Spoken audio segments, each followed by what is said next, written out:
Bonjour à tous, ravi de vous retrouver pour ce Morning Echo du vendredi 19 mars 2021. La photo du jour, c'est le football américain qui a toujours le vent en poupe aux États-Unis puisque la NFL vient de signer avec les diffuseurs de matchs et les diffuseurs médias un contrat de 110 milliards de dollars sur 10 ans avec notamment Amazon. C'est le double du précédent contrat signé. C'est assez considérable alors que le football américain reste le sport le plus regardé sur les télévisions par les Américains. Tout ceci dans un contexte, voyez, où il y a pas mal d'écarts de comportement de bourse. Vous voyez que le DAX, l'indice donc allemand, a gagné 1%, porté par, et encore une fois, les valeurs automobiles et industrielles, alors que dans le même temps, on va y revenir dans un instant, le Nasdaq perdait donc 3% sur fond, encore une fois, de hausse des taux d'intérêt, c'est toujours la pression. Alors, post-réunion de la Fed,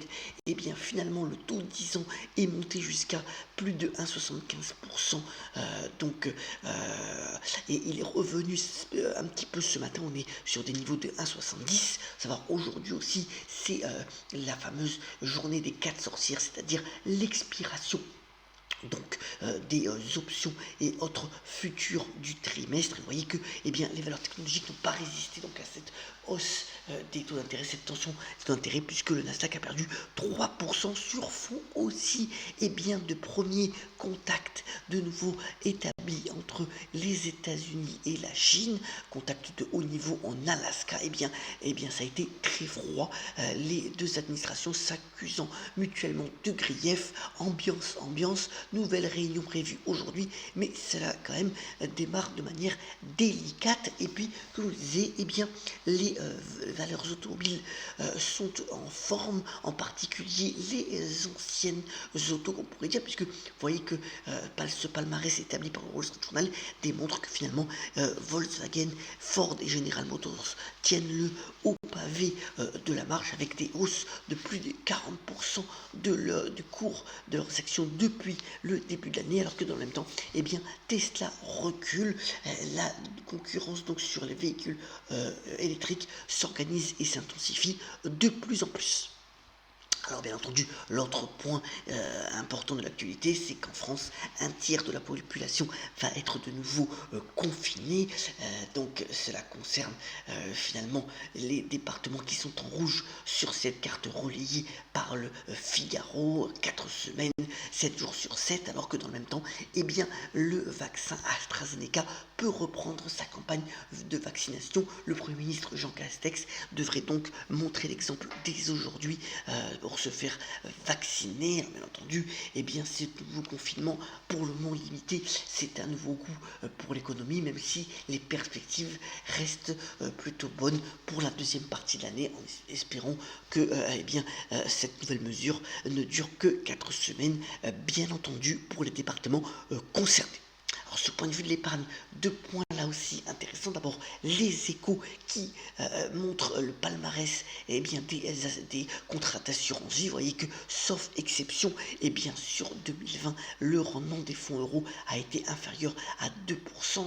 Pour certains, ça a été même un flop. Et les perspectives sur 2021 sont identiques, voire encore en baisse pour le rendement des fonds, des assurances vie garanties en fonds euros.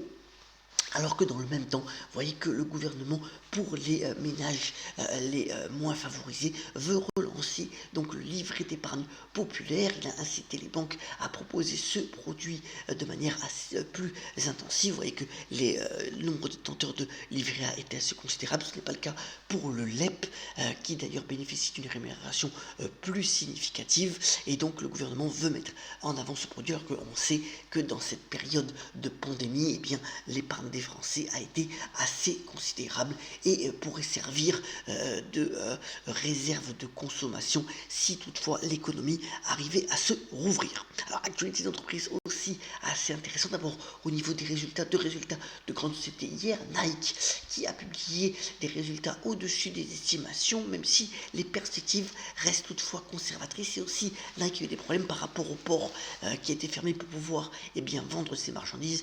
Les investisseurs ont pris quelques bénéfices après la clôture, l'action perdant 3%. En revanche, le commerce en ligne porte les résultats de FedEx, encore de bonnes perspectives pour le groupe américain donc de transport de marchandises et de colis. Il revoit à la hausse ses prévisions et là finalement le cours de bourse après la séance a gagné plus de 3,4%. Autre point aussi, fusion assez importante dans le secteur de l'assurance et de la réassurance aux États-Unis, c'est donc Chubb qui va racheter Hartford Financial, une transaction de plus de 23 milliards de dollars, essentiellement en cash. Et c'est un secteur, donc l'assurance et la réassurance, qui est en pleine mutation, où il pourrait encore avoir des opérations de capital, y compris d'ailleurs sur le segment européen.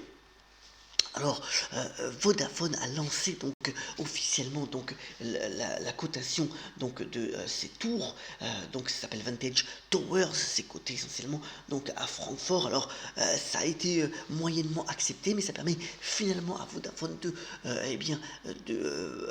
baisser sa dette, mais aussi de se concentrer sur son cœur d'activité. Vous voyez que l'action du groupe de télécommunications anglais bénéficie comme ses pairs d'un dividende assez généreux de près de 6% et qui peut en faire une des valeurs intéressantes de fonds de portefeuille, alors que dans le même temps, vous voyez que TF1 voudrait renaître depuis quelque temps. Eh bien, la courbe du groupe de médias français détenu en bonne partie par Bouygues se redresse. Une des raisons, c'est bien la mise en place de tout ce qui est donc publicité ciblée pour les annonceurs, visés juste en profitant donc de la puissance du média télé et sans finalement investir dans une campagne nationale. Ça plaît de plus en plus d'annonceurs et ça pourrait permettre donc à TF1, qui prend aussi d'autres initiatives, qui poussent ses pions, de se relever la tête de manière plus significative en bourse en tous les cas. Alors c'est vendredi comme d'habitude, on consacre un petit point à la musique, focus sur la musique française. D'abord, l'album de Gaëtan Roussel, donc la voix de l'ancien groupe Louise Attaque, qui fait donc ce nouvel album encensé par la critique. Est-ce que tu sais d'ailleurs, avec des clips assez intéressants, on peut y voir notamment la sportive Marie-Josée Pérec, mais aussi l'acteur Daniel Auteuil. Donc un très bel album, guitare et voix pour donc Gaëtan Roussel. Alors que dans le même temps, Enzo, celle qui s'était fait tant connaître avec ce tube Jusque quelqu'un de bien, revient avec un nouvel album très personnel qu'elle a produit elle-même, qui s'appelle Au calme, où elle y parle donc de l'amour, des années qui passent et des petits bonheurs de la vie quotidienne. Voilà un album qui est plutôt vivifiant donc pour la chanteuse Enzo. Terminons ce morning call en vous souhaitant donc une très bonne journée et un bon week-end. Elle vient de l'humoriste Alex Métayer, qui a notamment déclaré: il y a 3 choses qu'on ne peut pas regarder en face: le soleil, la mort et le dentiste. A très bientôt sur le morning call. Excellente journée à toutes et à tous.